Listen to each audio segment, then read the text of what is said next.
Ahoy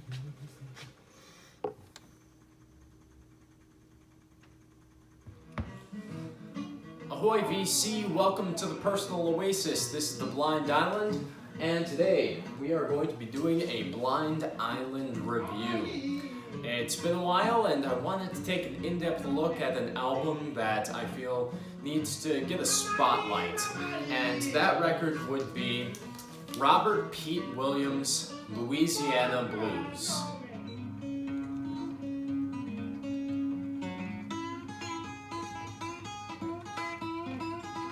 Now for a little background information on this artist and this album in particular. Robert Pete Williams was a gentleman who literally embodied what the blues was all about.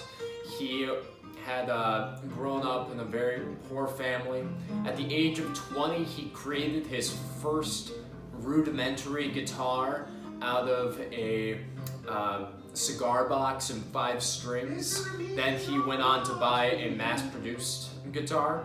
He, in 1956, was discovered in a penitentiary after starting to serve a life sentence for killing a gentleman in a nightclub.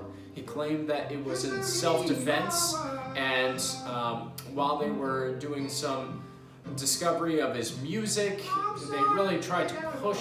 I can't remember who discovered him off the top of my head, but they were really trying to push to get his sentence commuted.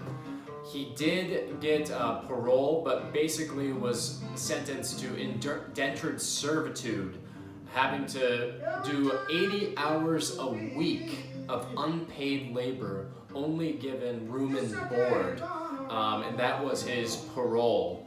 It was truly a difficult life that he led.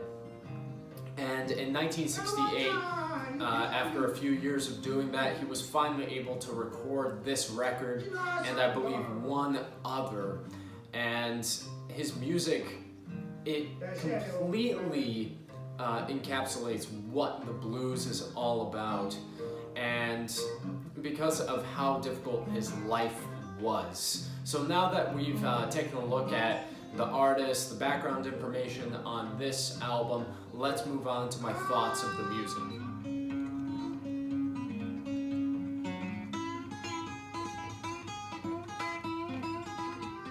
The first thing that you'll hear when you're listening to this album is the fact that it's so complex.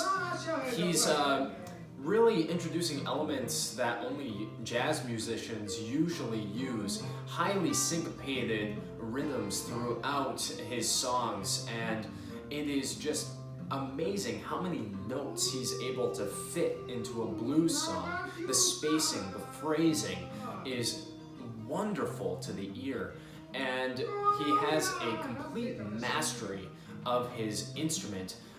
From knowing his humble beginnings to where he came to, it's incredible that he's not a bigger name like Robert Johnson or Sunhouse, because he really is one of the greatest blues guitarists that I've ever heard. He also came to some recognition because Captain Beefheart did a cover of his song Ugly for their album Safe as Milk, and the Black Keys also wound up covering them in 2004. It's a fantastic track, and his songs are just full of melancholy. He really does have this searing voice that just cuts you, and you can feel the emotion of the blues that it just imbues every single one of the songs that is on this album. If there was anything that I could really even draw criticism to, it would be the fact that it's not long enough. It doesn't pack in as much punch as it potentially could, but even though it's a little bit on the short end, it doesn't mean that it's not fantastic. All of the tunes on here are definitely worth listening to, and it's one of the best acoustic blues albums that I have in my collection.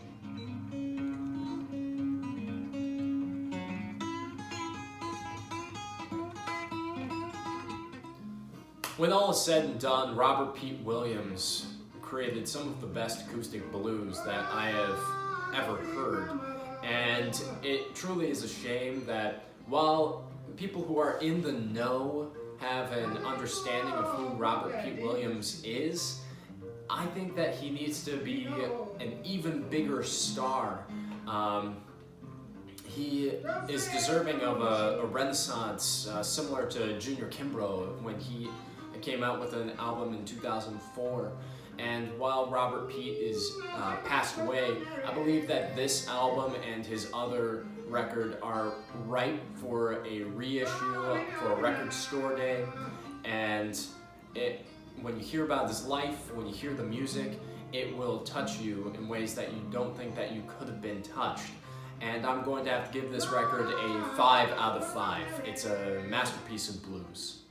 So what did you guys think of Robert Pete Williams? Have you heard of him before? Do you think that he is completely underrated? Let me know in the comments below, and I hope you have a great day on your own personal oasis. Cheers.